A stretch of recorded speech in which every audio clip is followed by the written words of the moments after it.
Hello, I am Sophie and welcome back to my channel.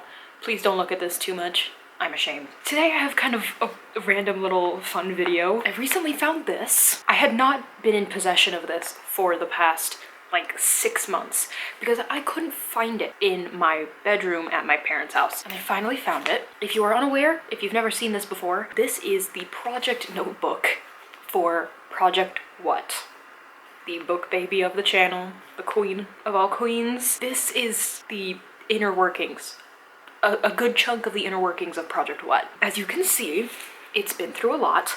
This back panel for the cover isn't even attached to the spiral spine anymore, so it's completely being held on by this tape. The front is still connected pretty well, but yes, all the tape. This goes back literally to the origin story of this project and what I thought it was going to be and what it's become now. That being said, I am still using this notebook. I'm going to use it all the way to the end. I think this will get me to draft 4, which is so fun if I could have the entire journey of this project in one notebook like this. So right now, the last sort of thing in here is the new mood board I made for the project and the words, "A new era has begun," because it's been a long time since I've used this notebook. And then the very, very last thing I have in here is my notes for revising draft 3, at least act 1 for right now. Because that is where I am at currently, is reworking act 1 again. But I thought today would be a lot of fun to flip through here and sort of talk about how this story has evolved over time.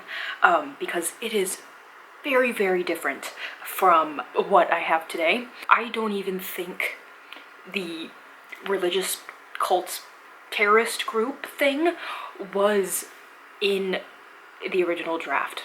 I think it was just like the government that were the bad people. The antagonist has completely changed. What the characters go through has completely changed.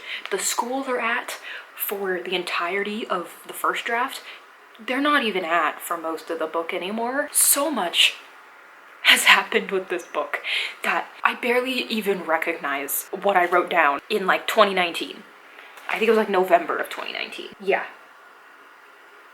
That's terrible. I wish I had dated the pages a little better so I could know exactly when everything happened, but let's just say a lot of this brainstorming and beginning stuff started in 2019, late 2019, early 2020. This is 4 years.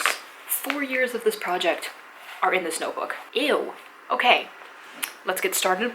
I'm gonna have a B camera looking down at the notebook so you can actually see what I'm doing instead of me just holding it up like this, because I'm not very good at actually getting it in frame. But we will use the phone to actually get what I'm talking about, I promise. Recording here.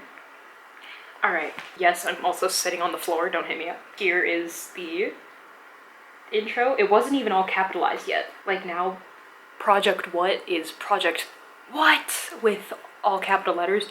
That was just a formatting thing. I didn't mean for it to be screaming, but it is. But this was before I even figured out I wanted to do that. Capital W, nothing else.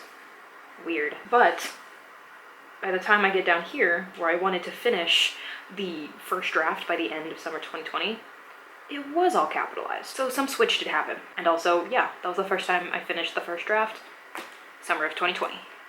Cool stuff. Oh my god. Okay. So, this very first page is a collection of drawings I had made that I wanted to turn into characters. I'm sure you've seen these drawings before if you followed the Project What journey. It's almost since the beginning. If you've been here that long, we're basically best friends now, so hello. But, oh my god, these are the original drawings! Ah, this is crazy. These are the 3 main characters. They still somewhat look like this. Obviously not this differently stylized, but this is still them. I haven't changed much about them. I also find it so funny seeing what I thought was so important to note. Like here, these make sense, Japanese, German, Hawaiian, because originally in the book, they were on this island. They were on the island that the story still takes place in now, but they had come from the rest of the world. My main characters themselves, they had witnessed the World War III sort of situation, and they had come from different parts of the earth to this island. So these notes were important at the time. Now it's just a little character note about them. Now, the story takes place like 100-something years after the war takes place, but at the time, the war was incredibly recent to when Draft 1 was supposed to take place. Anyways, aside from that, I also found it very important to note what kind of luggage they had brought to the school. Don't know why. Maybe it was just a continuity thing because I didn't want to mess it up. But yeah, I had to make sure that Audi had a duffel bag and a backpack. Elliot just had a backpack. And Jamie had a suitcase and a satchel bag. Had to know that. 100% no clue why. And that's the only notes I have about them. That's all I knew. Wait, I just saw something. Up here, Miss Audland. She still exists in the story. She has a major part in the story. I didn't realize I had that up here. I didn't realize I knew that this early on. And then finally, another thing I felt the need to note was, or second finally, we'll talk about this in a second. I needed to know how tall they were. And I love these drawings. They're so funny. They have their little hairstyles. This is Audi. This is Audi. See her hair. This is Elliot. You can kind of see his hair, his little spikies. And this is Jamie. Her big curls. I wanted her to be the tallest. That I always knew. I was like, she's gonna be the tallest. And she's gonna be tiny. But he's gonna be somewhere in the middle. And I needed to note it literally first thing in the book. And then this right here. I've talked about this before. I think in live streams mostly. I might have in videos before, but when I first started writing Project What, it was going to be a standalone, and everyone in the book was going to die at the end. It was going to be a sort of narrative on the fact that people never learn, that history only repeats itself, like blah blah blah. And that even though this island had been made to shelter the survivors of a nuclear war, humanity was not fully gone from just blowing up all its problems. So after my characters get into shenanigans against the government, I don't even fully remember what this book was about, but after they get into these shenanigans and they start an uprising almost on the island, the government just ends up destroying the place. They end up destroying the island that everyone now lives on and killing them all. And killing them all. That was going to be the ending. That is no longer the ending. Project What is now a trilogy, so they're not dead. But that will always stay with me. The fact that I was going to kill these characters. I was going to kill all of them. They were going to all be dead. It was going to be such deep, insightful commentary on like the political state of the world or whatever. In some other universe, Project What would be a standalone and they'd all be dead. And they'd all be dead. But not this one. But on this first page, I had already known that I wanted to do something like that.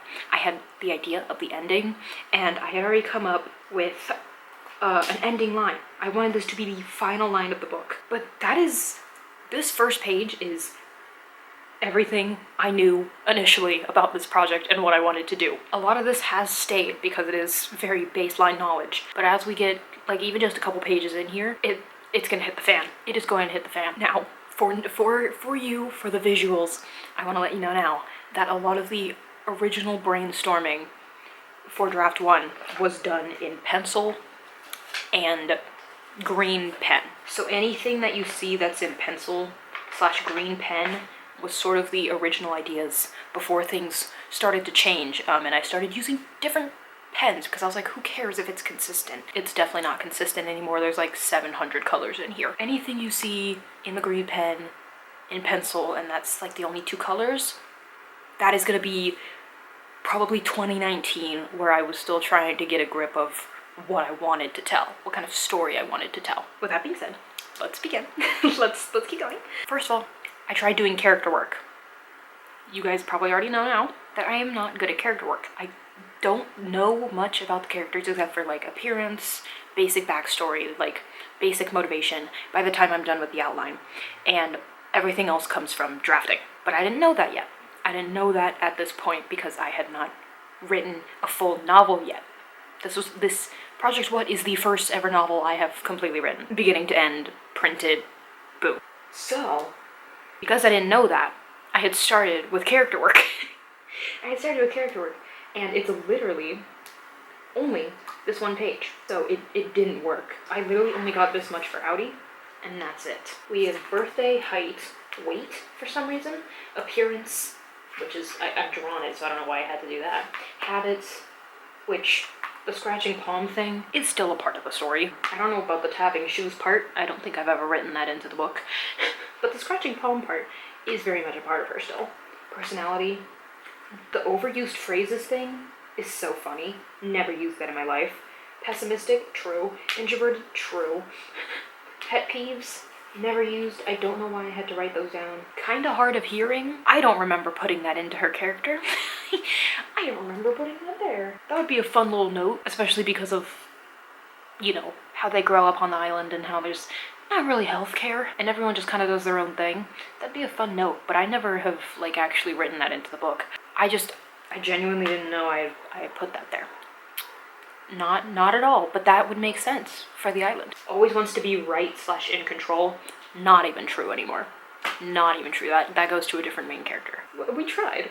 We got this much information down about 1 of 3 characters before giving up and moving on to a messy plan. Dude.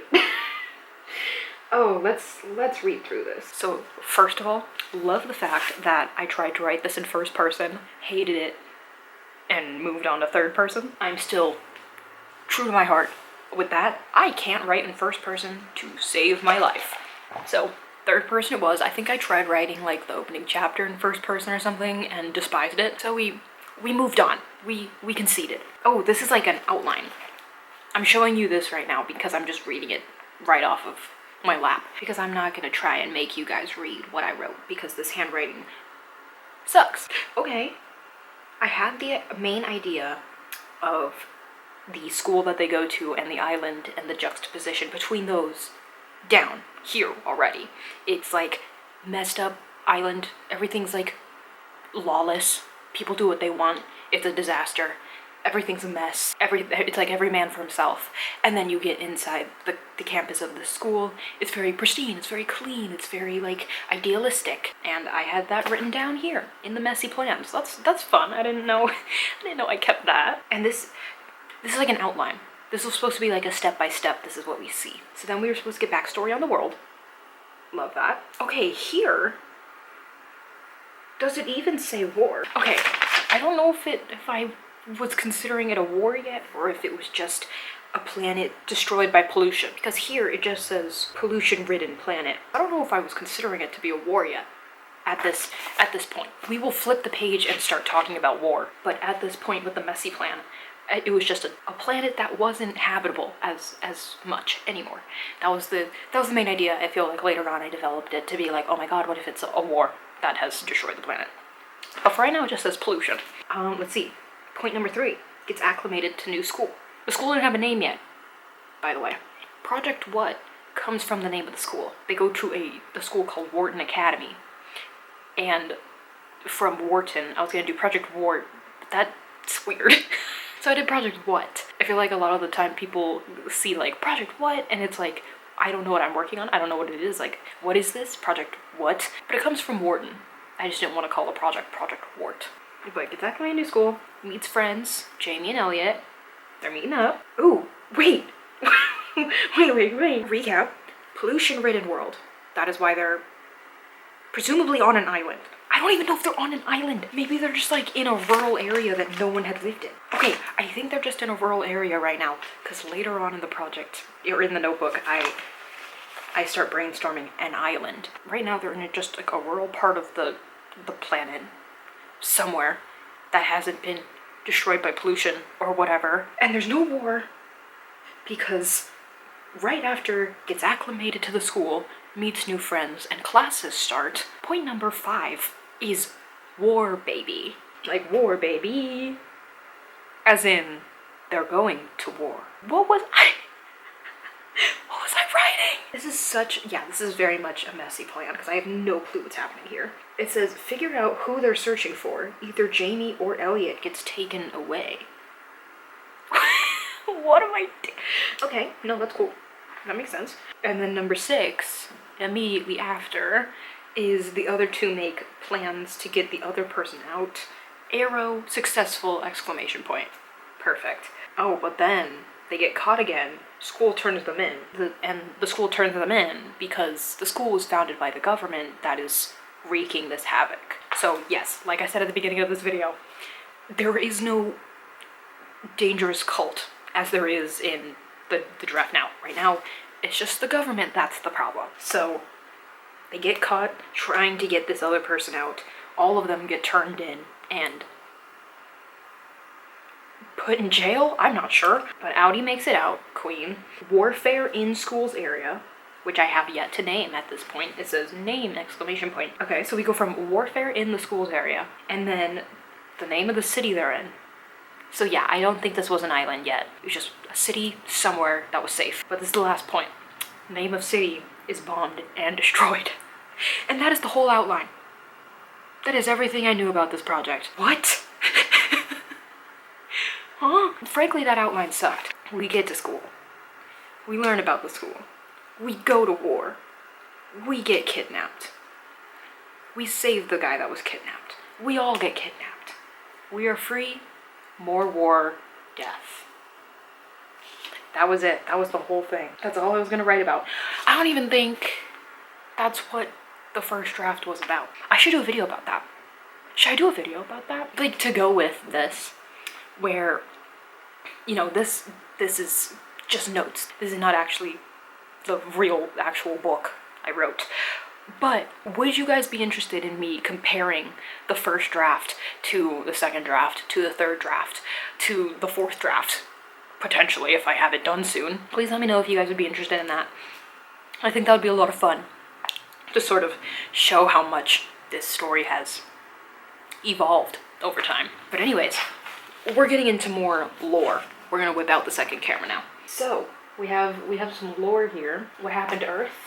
This is sort of where I started to develop the war aspect, I think, of the backstory of the world. Because then here it's like the gov, the war. What are we doing here? So this is like the backstory on the planet with the war. With the war that now takes place in the book. For sure, like that's part of the lore. I also think this is where I realized I didn't want to write in first person. Because this is in first person. Also, all the scribbles. I literally had an eraser. This is pencil. Why did I not erase it? Whatever. Yeah, okay. The few million people left on Earth were all relocated to a more fortunate piece of land, which I assume is in what was inland China. So that, yeah.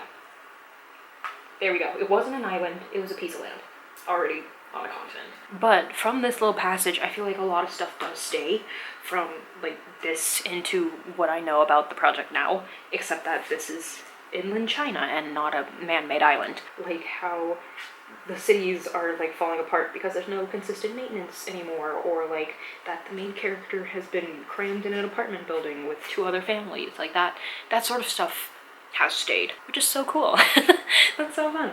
I know a lot of foundational stuff probably hasn't changed, because that's literally like the building blocks of the story. I don't know, stuff like this, like that's so fun to see it continue to exist in the project today. Now, this, the gov, the war, this is about the backstory. This is the first time we have mentioned nuclear war. Now, that is a huge part of the project, mostly learning about the consequences of excessive radiation on the environment. But before, that wasn't even a thing.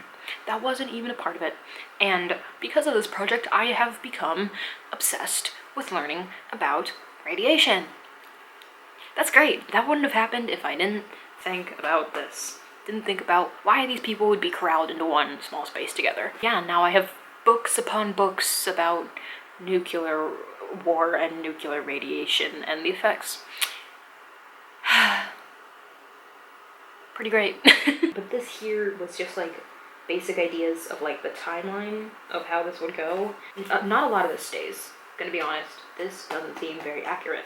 So this was just pulling stuff out of thin air, whatever. And then this was sort of the transition into the area that everyone now lives in. So government is what is left of the UN, and then relocating. Then they build temporary housing for the people left. But this kind of just becomes the permanent rehousing. Another thing that has stayed consistent, a lot of stuff on the island was supposed to only be temporary, just to get people out of the radiation to stay safe, or at least safer. And then by the time that they had everyone there that they could round up, it was so full that they couldn't tear it down. So all the temporary stuff, the ugly stuff, kind of stayed. And that is what everyone lives in to this day. Just some notes about like who survived this. Oh my god. Oh my god. I completely, hold on. Just for a note, I completely forgot this was a thing in the book for a long time. That was a part of Audie's character and a big part of like her sort of overcoming, like just a part of her arc. Originally in the book, the war was started in East Asia, somewhere in East Asia, and because of that, the rest of the world put a lot of blame on East Asia for destroying the world. Racism prevails, you know, and anyone who looks East Asian would have been almost like put to blame themselves. Even if they're like a well-meaning family, it's like, oh, you're the reason we're here. And that was a big thing. That was a big thing in this version of the book, was that because Audie's Japanese and she looks Japanese, and it wasn't really Japan that started it, but because she is East Asian, people would look at her and be like, oh, we don't like trust you. Like, what are you gonna do, start another war? Like, yeah, like, I don't know. I tried to put the race thing in here, and like, because that would have been a big thing about, especially like conflict and stuff like this. Like, if people are gonna put a blame on someone, it's gonna just disperse out to everyone who looks like that someone. Like, that's just, unfortunately, common for these kinds of things, right? So that was going to be a natural consequence of what happened, and it's not her fault. It's not Audie's fault that the war started, but that was a big thing in this world because she was East Asian, that people would kind of almost ignore her. And that was something she had to overcome, was the fact that she had to speak up for herself, defend herself against this kind of blind eye. And that was another part of her arc, where she was not only trying to save these people, but she was also trying to prove to the more ignorant people that she wasn't like evil, in a sense, because that's what people wanted to see her as. Does that make sense? It was a big part of her arc for a long time. That no longer exists because one, it's not really how the war plays out anymore in my brain. It's also been a century since that happened, and people are just trying to get by at this point, where it's like, even if they were looking for someone to blame, who has time for that? Who has time for that? So that's no longer a big thing about the story, but it was very important in draft 1 and kind of draft 2 as well. It kind of stuck around. I completely forgot about that. Until I read the word discrimination on this page. Okay, but the rest of this page is kind of just like talking about how the buildings aren't great, more about like the discrimination and like why they're facing it and everything. And also, I finally named the school that they go to. It's finally Wharton Academy. Big win. Now we're getting into more familiar territory, I would say. First of all, I got more ideas about what the characters are gonna look like. These are so cute. I can't remember the name of this app. It's an app, and you just like dress up little like dolls and stuff, and you can customize them like this. And I wanted to get an idea of what these 3 characters would wear. These 2 have stayed pretty accurate. This one, kind of. He's not this like brooding anymore. He's not very brooding. If anything, she's the brooding one towards the end of the book. But I do like this little style. I feel like he'd rock it if he had the opportunity to wear it. But this was just my first idea of what I wanted these characters to look like. I think it's so cute. Look at them. And it does say uniforms. That's not a thing anymore, I don't think. A school on this island could even be deemed ethical and force these kids to either buy or find uniforms on the island. So kids wear whatever they want, but for right now, it was supposed to be like a uniform boarding school. And then finally, we have considered an island. For this, however, this is showing sort of where this would be if this was in like the deserts of China, everything, you know, like that middle area. So this was kind of showing where that would be oriented. But then I was like, wait, hold on. Should it be an island? Because this is, maybe this is recognizable as like the beginning of the island. But these were like the 3 districts and then the central district. And this was originally going to be like just a city in the desert. And then finally I was like, maybe it should be an island. Maybe. Okay, and then we have some actual like outlining stuff here. I'm gonna give this just a quick skim, see what I was doing. Okay, I'm not gonna lie. This is, chapter 1 has stayed pretty standard. It opens with the main character, Audi, getting picked up from her home district to go to the district that the school is in. That's pretty much stayed the same. I feel like I knew that from the beginning. That was how we're gonna open the book. And then there was another note in here that I didn't realize I had kept, or that I knew from the beginning. It's another like little random arc of her story, kind of like symbolizing her taking control of situations that she wouldn't have taken control of in the beginning. With cars, don't hit me up. I won't go too deep into it, but I didn't realize that I had set up the whole car thing here, even if it was subconsciously. Okay, so chapter 2 is pretty similar. I mean, it's all condensed into chapter 1 now, but this opening sequence of chapter 1 and chapter 2 is pretty much what still happens in the book. It's just, instead of being 2 full chapters, it's like 1 scene. It's like 1 single scene where we see everything. And I think that's just a product of putting more into the story than what I originally thought. At first it was going to be so focused on the school, and now we're more focused on the cult. And the school is kind of like an introductory method to sort of ease us into this world. But yeah, pretty similar.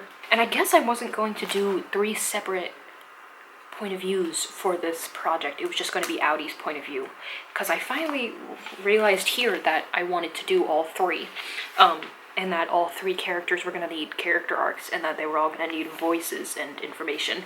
So maybe that's why I only did the character sheet for Audi, because I thought she was going to be the only main character. Oops. Oh my god! This? Love this page still. Is it entirely accurate to what the characters look like? Maybe not, but I still think it's fun. A fun little collage to sort of get to know the characters more. It's a lot of fun. It's a lot of fun. Ooh, and then here I was actually studying how to outline with like this little graph thing. I'm sure a lot of you guys have seen that before, but this is definitely before I learned about Save the Cat. Ooh, okay, but on the contrary, ooh, I don't know if I did or not. Right here I was color coding my plot cards, because I guess I've been doing that since I was born, but I don't know if I knew about Save the Cat yet, or if this was just me rattling off ideas and putting them on cards. That's a good question. Ooh, wait. Okay, so I have an ending brainstorm here. I have started calling the people who cause this conflict radicals. Things are developing. Things are developing. They are radicals. They are not a group yet, but they are extremists. We're getting somewhere. We're getting close. We're getting close to what I have now. Wait, stop. I think I just found where the actual plot of the book has started to develop, and where like the single main antagonist, like single entity guy, that's the antagonist, has showed up. Hold on. Right here, under a twist, this has set up what I thought would be the outline for the book until the end, until I developed a new twist right before draft 3, I believe, where we withhold a lot of the information right here, until the end of like Act 2, instead of it being like the inciting incident. Like this, the blog that says blog, that is literally the name of the book. Violet is their like news website that they use to get information out to the rest of the island. And that was just an idea. Gang start a blog in support of the guy that becomes the twist. That wasn't even a part of the story. That wasn't even a part of the story in the beginning. It was just an idea. It was just an idea. Oh, here's a 12-hour write-a-thon. I used to do these manually, which is so fun. I think they're cute. This is just some random to-do stuff.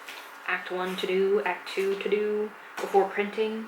Because I guess I had finished the book around this point, or I was getting close. And then here is where I finally came up with the title. I hate making titles. I was so bad at making titles. It just took forever to try and come up with it. And I also wanted it to be the blog's name. I knew that. I knew that from the beginning. I wanted the name of the book to be the name of the website that they ran together. I just needed to come up with the name for the website. Like these, the red warning, the white rose, white blade, midnight rose, doomsday ear, violet dragon, which is still in the story, but came up with that there. Dragon and dagger, article, series, ear, dragon, fortune, recording. I don't know what that was about. Maybe it was just like word vomit. But then I was like, hold on. I kind of like violet. Hold on. It stuck around. It stuck around. Violet is the name of the book. I don't think I'll be changing that anytime soon. It's pretty set in stone. Oh, and then here is finally the official map of the island that they live on. I love this map still. It's so cute. I probably need to change some of like the notes and stuff to make it more accurate to what it is today. But the ultimate like shape and everything of this is where my characters live now. It's an island. Woo! Ooh, okay. So now I do know about Save the Cat, because fun and games is a term I learned from Save the Cat.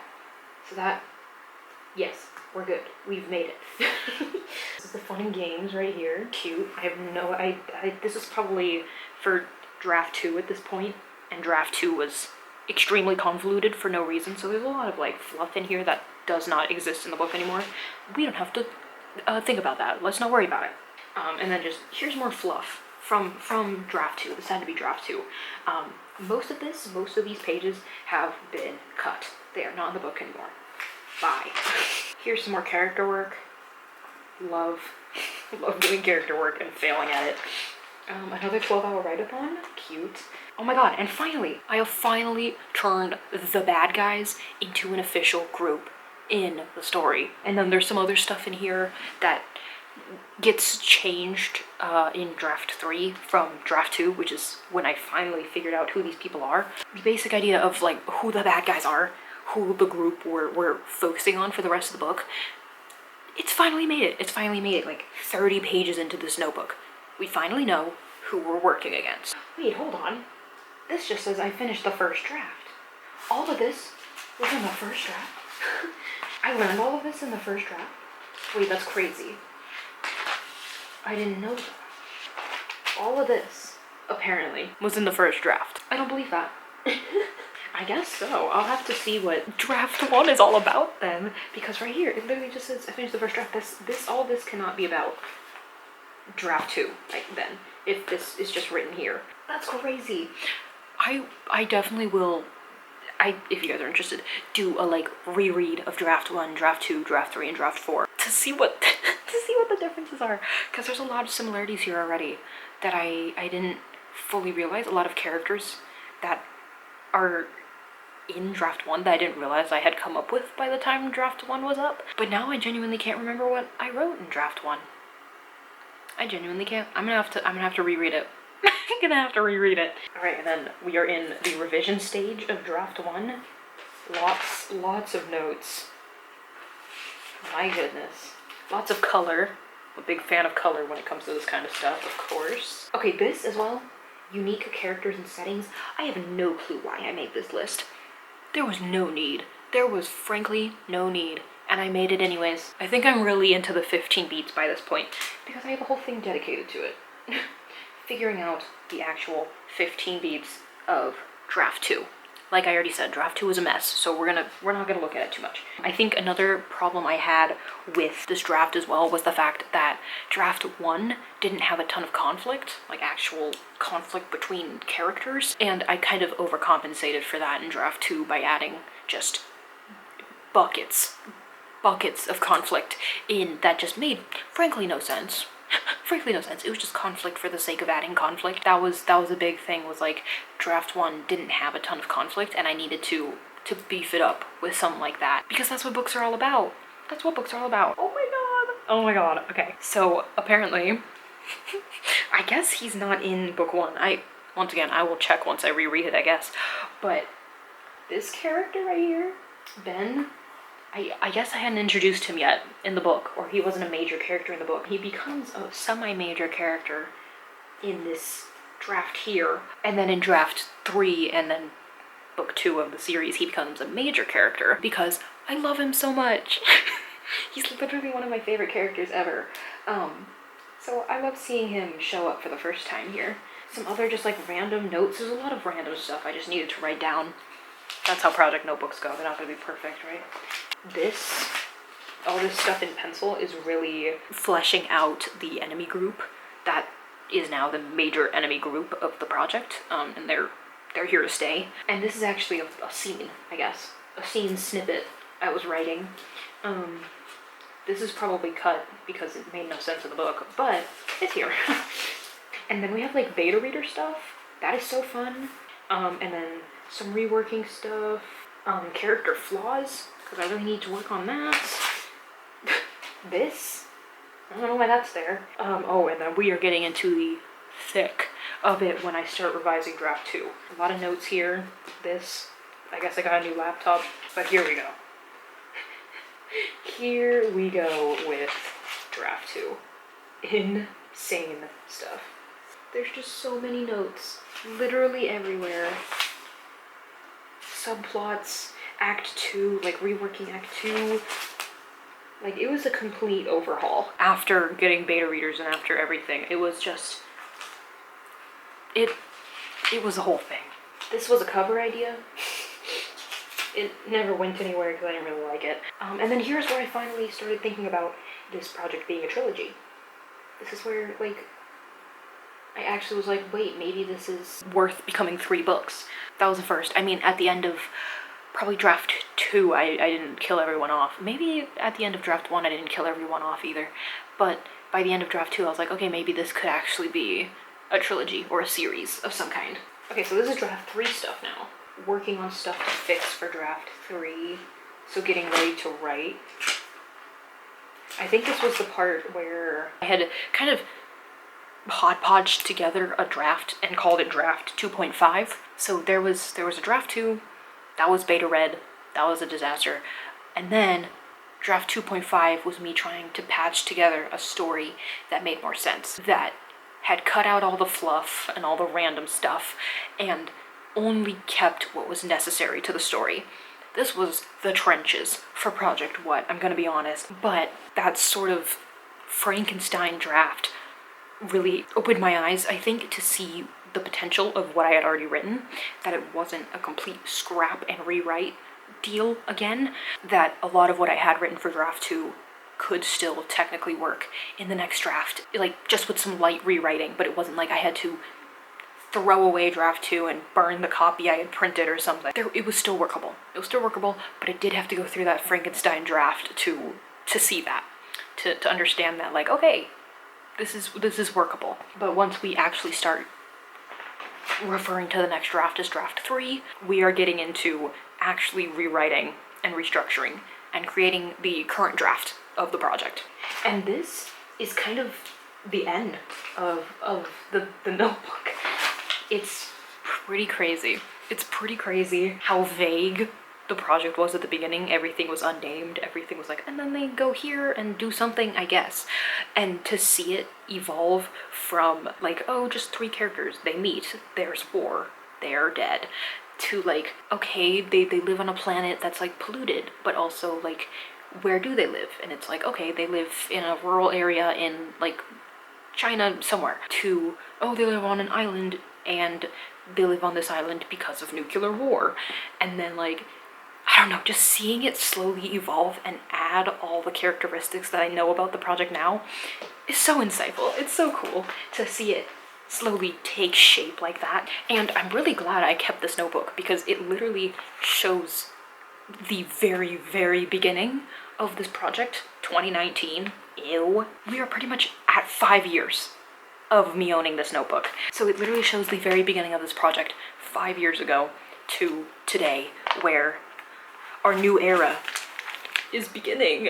And that's so weird.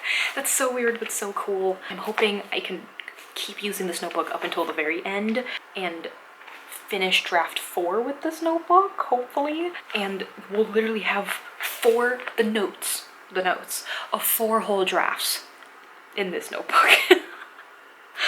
Oh my god, that is a crazy thing to talk about. That is a crazy thing to think about. But that is it for now.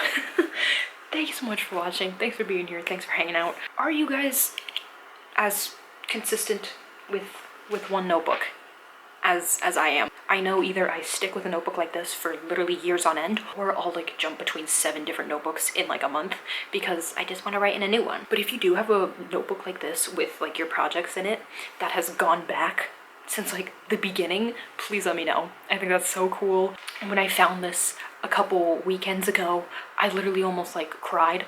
I was like, oh my god, this is like a time capsule. And I had fun flipping through it today. Do let me know as well if you guys are interested in me rereading draft 1 of Project What and sort of comparing it to draft 3 and draft 4 now. Draft 1 is tiny, draft 1 is from 2020. Draft 1, I don't even know exactly what happens in that anymore. So if you guys are interested, I would love to go and reread that and see what I was doing, what I was on about. But yeah, thank you again for watching and hope to see you in the next one. Peace.